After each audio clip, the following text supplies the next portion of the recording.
Sanskriti University for excellence in life. BTech Agri BSc lateral entry.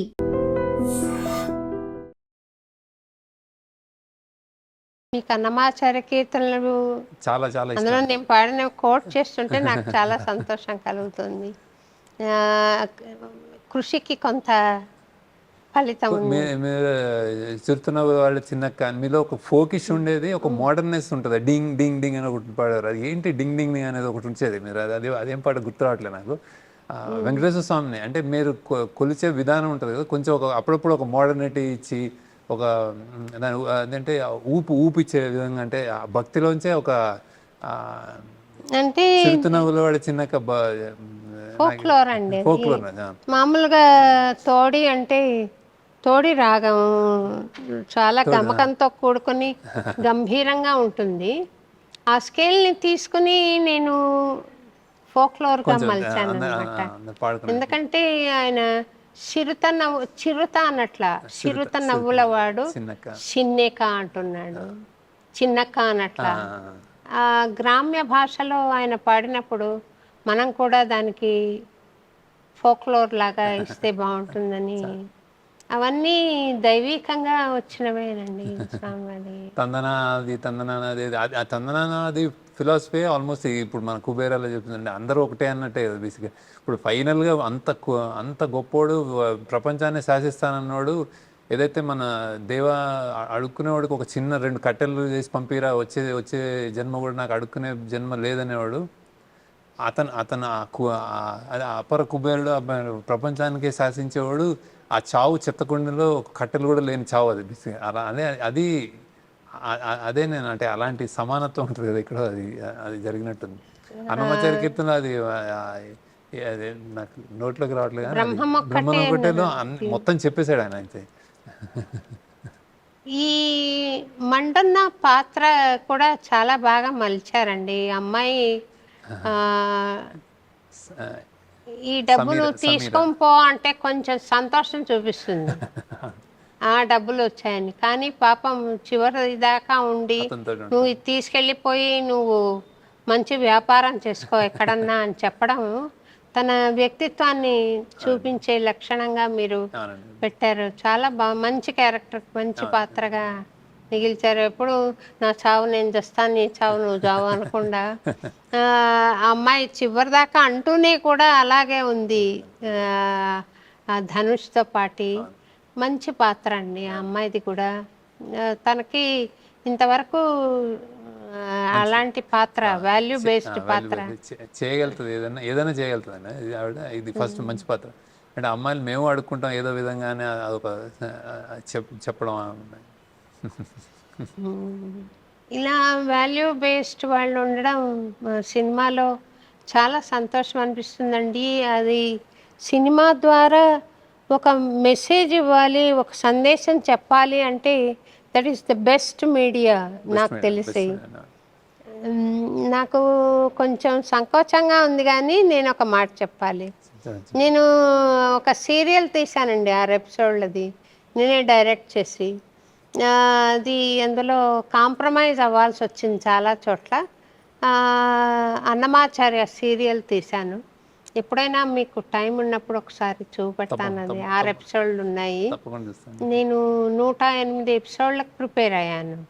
కాకపోతే వాళ్ళు first విడతగా 6 ఇస్తాము కమిషన్ సీరియల్కి అనడంతో ముగించమన్నారు, ముగింపు చూపించమన్నారు.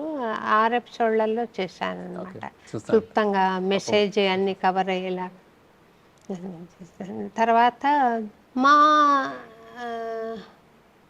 నేవ్యూ ఒకడు ఉన్నాడండి, రాజు నిడిమోరు అని, మీకు తెలుసా? మా అక్కయ్య కొడుకు అవుతాడనమాట వాడు. ఫ్యామిలీ మ్యాన్ లాంటివి తీస్తున్నాడు. లక్కీ చామ్ కోసం అని చెప్పి నీ పాట ఒకటి పెట్టుకుంటాను శోభక్క అంటే, నేను తమిళ్ సాంగ్ నువ్వేమైనా పాడావా అని అడిగి తీసుకుని, ఆల్రెడీ రికార్డెడ్ది నాది ఉన్నది, కందా కుమార మురుగయ్య అని ఒక ఇలా ఇందాక తందనానాహి లాంటిది పాట తీసుకున్నాడు. తమిళ్లో పాడారండి నాకు తెలియదు యాక్చువల్లీ. తమిళ్లో పాడారా మీరు? నాకు తెలియదు యాక్చువల్లీ. తమిళ్ ఆల్బమ్ పాడాను, ఒకటి 2 పాటలు పాడాను. ఆ పాట వాడే సినిమాలో వాడికి అసలు ఆ పాట అవసరం లేదు. లక్ కోసం ఏదో ఒక సెంటిమెంట్గా అడిగాడు వాడు, నాకు ఇస్తావా అంటే సరే పెట్టుకున్నాను ఆ పాటలో. మీకు తెలుసా అడుగుదామని వాడు. తన గురించి విన్నాను, కలవలేదు ఎప్పుడు, నేను ఎప్పుడు కలిసినట్టు తెలుసా. రాజ్ డికే అని ఇద్దరు ఉన్నారు. రాజ్ డికే ఫ్యామిలీ మ్యాన్ అని చాలా పెద్ద పెద్ద పెద్ద సీరియల్ అండి, పెద్ద అంటే ఫేమస్. తర్వాత ఫార్జీ అని తీసాడు ఒకటి. వాడు కూడా ఈ వెబినార్లో ఏదో ఒక సందేశం పెడుతూ ఉంటాడు. నేను కూడా ఆ సందేశాన్ని బేస్ చేసుకుని రాయగలిగినప్పుడు రాశాను. ఈ కుబేరాలో కూడా మీది పెడదాం అనుకున్నాను యాక్చువల్లీ. ఫస్ట్ చాయిస్ మేము, అంటే అది వచ్చినప్పుడు బ్యాక్గ్రౌండ్ స్కోర్ నాకు ఎందుకు ఆయన అంటే ఆయన ట్రిబ్యూట్, ఆయన ఎండిపోయారు కదా జస్ట్ ఆయన, అంటే పర్వాలేదండి. ఎవరైనా అన్నమాచార్య అందరు కీర్తనే పెట్టారు కదా, నేను చాలా సంతోషపడ్డాను చూసి అక్కడ.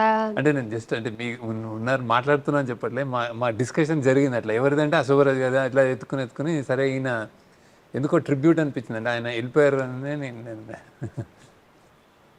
పర్వాలేదు. ఇంకా మీరు సినిమాలు తీస్తారు కదా, చూద్దాం ఎటువంటి సందర్భం వస్తుందో చూద్దామని. మీరు అసలు సినిమా పాటలు ఎప్పుడైనా అంటే ఏమన్నా మంచి పాట ఏమన్నా ఉంటే మీరు? పాడతాను సమాజ పరంగా. ఇప్పుడు ఈ పాట అయితే పాడాలనిపిస్తుంది. అలాంటి సందర్భము, అలాంటి సందేశము లేదా భక్తి, వైరాగ్యము అలాంటివి ఒక చిన్న పర్పస్ ఉన్నదని, పర్పస్ ఏమైనా ఉంటే డిఎస్పీ కూడా మీరు యాక్చువల్లీ మీరు చాలా ఇష్టం ఆయనకి. దేవిశ్రీ ప్రసాద్కి మీరంటే చాలా ఇష్టం. దేవిశ్రీ ప్రసాద్ గారు, అవునండి. పాపం ఆయన నేను ఊరికే సరదాగా ఆ రోజు గీతా జయంతి అయిందని నన్ను అందరూ కామన్గా అడిగే ప్రశ్న ఏమంటే, డిబేట్ అవుతున్నామేమో, మిమ్మల్ని ఇంటర్వ్యూ చేయాలని. అంటే మీ గురించి ఎంత ప్రపంచానికి ఏమన్నా ఆ విషయాలు తెలియడం ఇంపార్టెంట్. సినిమా వస్తాయిపోతాయి. నన్ను అడిగే ప్రశ్న ఏమంటే, ఎందుకు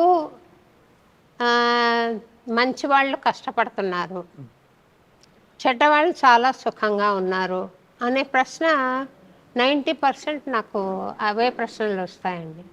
నేను వాళ్ళకి జవాబు చెప్తూ ఉంటాను. దాన్ని థీమ్ చేసుకొని కర్మ సిద్ధాంతాన్ని పాడాను ఆ ట్యూన్లో. నాకు అప్పటికి నేను సినిమా రాలేదు, వీడియో కూడా లేదు, ఉట్టి ట్యూన్ వినిపించాడు రమణ. ఇన్ని సరదాగా ఉంది, దీంట్లో పాడతాను అని చెప్పి పాడి పెడితే రకరకాలుగా ట్రోల్ చేశారు. కానీ Devi Sri Prasad spoke very well. ఆయన మాట్లాడుతున్నప్పుడు చెప్పాడు, రెస్పెక్టెడ్ మ్యూజిషియన్ నా ట్యూన్ పాడితే నాకు ఎంత సంతోషమైంది అన్నట్టుగా మాట్లాడారు. మీరు నావల్స్ ఏమైనా చదువుతుంటారా మంచి మంచి సినిమాలు తీయడానికి, లేదా మీ మనసేనా? ఎక్కువ చదవనండి, మరి ఎక్కువ not very well read actually. నేను ఫిల్మ్ ఎక్కువ, సినిమాలు కూడా ఎక్కువ చూడండి యాక్చువల్లీ. నేను చుట్టూ నా పరిసరాలు గమనించడం, అట్లా నుంచి ఏదో కథ, నా మ్యూజిక్ ఏదన్నా ఇంతే. ఇది వరకు నల్లకుంటలో ఉండేవారని విన్నాను. ఇప్పుడు కూడా పద్మనాభ నగర్ అండి, సికింద్రాబాద్ స్టేషన్ దగ్గర నల్లకుంట ఆ ఏరియా. ఒకసారి నేనే వద్దాం అనుకున్నాను, లాంగ్ బ్యాక్ వద్దాం అనుకున్నాను, కుదరలేదు. ఇప్పుడు తప్పకుండా వస్తాను, చూసి వస్తాను. మీ పరిచయాలు ఈ పెద్ద పెద్ద హీరోలతో కూడా ఉంటుంది కదా, కానీ మీరు అటువంటి సినిమాలు తీయదలుచుకోని? అంటే నాకు రాదు కూడా అంటే, నాకు వచ్చినట్టు తీస్తున్నట్టే మీరు. అంటే నేను కథ రాసుకుని ఆ కథని ఒక కళ పుడుతుంది, అది అనుకుంటాము. ఆ కథ వర్కౌట్ చేసి స్క్రిప్ట్గా తయారు చేసుకున్న తర్వాత ఇంకా ఆ కథకి ఏ హీరో అనే ఇది. నేను హీరోలు యాక్చువల్లీ ఆ కమర్షియల్ మీరు అన్న యాక్షన్ అట్లాంటివన్నీ దానికి వేరే టాలెంట్ కూడా ఉండాలండి. అంటే నాకు నేను నాకు వచ్చినట్టు ఈ విధంగానే తీస్తున్నాను నేను యాక్చువల్లీ. అది అది వేరే ప్రపంచం అది. ఇదొకటి. ఇది కథని బేస్ చేసుకున్న ప్రపంచం. సో అంటే అదృష్టం ఏంటంటే నేను చెప్పిన కథలు ఎవరైనా అంటే వాళ్ళు చేశారు చాలా పెద్ద పెద్ద, అంటే మరీ పెద్ద స్టార్స్. ఫస్ట్ టైం ఇది కొంచెం నాగార్జున గారు, ధనుష్ పెద్ద స్టార్స్, కానీ ముందంతా ఇప్పుడు వరుణ్ తేజ్, మన రానాను, వీళ్ళందరూ అప్పటికి అంటే ఫస్ట్ టైమర్స్ అయినా కానీ పెద్ద పెద్ద ఫ్యామిలీ నుంచి వచ్చి పెద్ద ఏదన్నా చేయగలిగిన వాళ్ళు. సో ఇది నాకు చేశారు అన్నమాట. సో కథే హీరో. అండ్ నా మ్యూజిక్ దీంట్లో మీరు అడిగిన ప్రశ్నకి చాలా మటుకు నాకు వేటూరు గారు కానీ, సిరివెన్నెల గారు కానీ, లిరిసిస్ట్ వాళ్ళు, అంటే వాళ్ళ సాంగత్యం అంటారు కదా బేసిక్గా, అంటే అది కూడా బాగా పనిచేసింది అనమాట బేసిక్గా. అంటే సినిమా రైటర్స్గా వాళ్ళు ఏదన్నా అంటే ఏదన్నా కావాల్సినది ఏదైనా రాయగలరు, కథకి కావాల్సినట్టు రాయగలిగిన ఇది ఉన్నవాళ్ళు. సో వాళ్ళది నా కోసం రాసిన వాళ్ళ పాటలు కానీ అవన్నీ మీరు అన్నట్టు అందంగాలేనా అని ఏమన్నా, అంటే ఉప్పొంగలే గోదావరి, వేటూరు గారు లీడర్లో రాసిన కానీ ఇవన్నీ వాళ్ళ చలవ చాలా ఉంటుంది. వాళ్ళ సపోర్ట్ కానీ వాళ్ళ ఇది చాలా ఉంటుంది. ఒక ఏదైనా పాట పుట్టుకలో ఒక లిరిసిస్ట్ కానీ, మ్యూజిక్ కానీ, ట్యూన్ ఇచ్చిన వాళ్ళు కానీ అందరూ ఉంటుంది. నేను యాజ్ అ డైరెక్టర్ నేను అదే మీరు అన్నట్టు ఆ టేస్ట్ ఉండి పిక్ చేసుకోవడం అనమాట. ఈ సినిమాకి ఇది కావాలని పిక్ చేసుకోవడం అంతవరకు చేయగలుగుతాను నేను. క్రియేటర్స్ వాళ్ళే యాక్చువల్లీ. రాజకీయంగా మీరు ఆలోచన చెయ్యండి, లీడర్ సినిమా తీయడానికి వీలు పడదు కదా రాజకీయ పరిస్థితుల్ని చూడండి. ఆ రాజకీయంలో మార్పులు తేవడానికి ఏమైనా మీరు కృషి చేస్తున్నారా? అది మనం చేయలేమండి. అది అంటే నా వల్ల కాదు. అంటే బేసిక్గా డైరెక్టర్లు, ఫిల్మ్ మేకర్లు జనరల్గా సెన్సిటివ్, అంటే కొంచెం సెన్సిటివ్ ఉంటారండి. రాజకీయాల్లో ఇప్పుడు యాక్చువల్లీ దక్కముక్కింది నాకు బాగా. సో అది కుదరదు. ఇంకోటి ఏంటంటే నేను ఒకటి లీడర్ తీసినప్పుడు మన ఆశ ఉంటుంది కదా, ఒక సామాన్యుడి ఆశ. అంటే నాకు పరిచయం ఉంది, ఇలా జరుగుతుంది అనే అవగాహన ఉంది. కానీ ఒక సామాన్యుడి కోరిక ఉంటుంది కదా, మాకు ఇలా ఉంటే బాగుంటుంది, లేకపోతే ఇప్పుడు కుబేరాన ఇలా జరిగితే బాగుంటుంది అనే ఒక విజువల్ థింకింగ్ తోటి మనం హోప్ తోటి ఇది తీసి ప్రజెంట్ చేస్తాము. కానీ నేను అందులో చేయగలనని కానీ నేను ఏమైనా మార్పు చేయగలనని అనుకోవట్లేదు. కానీ అంటే సామాజిక పరంగా బేసిక్గా నేను మనకి అంటే ఆ సంబంధం లేకుండా మీరు ఇప్పుడు ఇది పెట్టారు, ఇది చేస్తారు, అదే ఎవరికి తోచినట్టు ఆ డైరెక్షన్లో నాకు తోచినట్టు ఇది చేస్తూ ఉంటాను. కానీ పాలిటిక్స్లో అవగాహన ఉంది బాగా, కానీ నేను చేయగలను అనుకోవట్లేదు యాక్చువల్లీ. చేయడం అదేనండి, సినిమా తీసి ఇన్స్పైర్ చేయడమే మీరు చేయగలిగిన నా క్రాఫ్ట్ అదే కాబట్టి దాంట్లో మంది నాకు చాలా అవగాహన ఉంది యాక్చువల్లీ చాలా.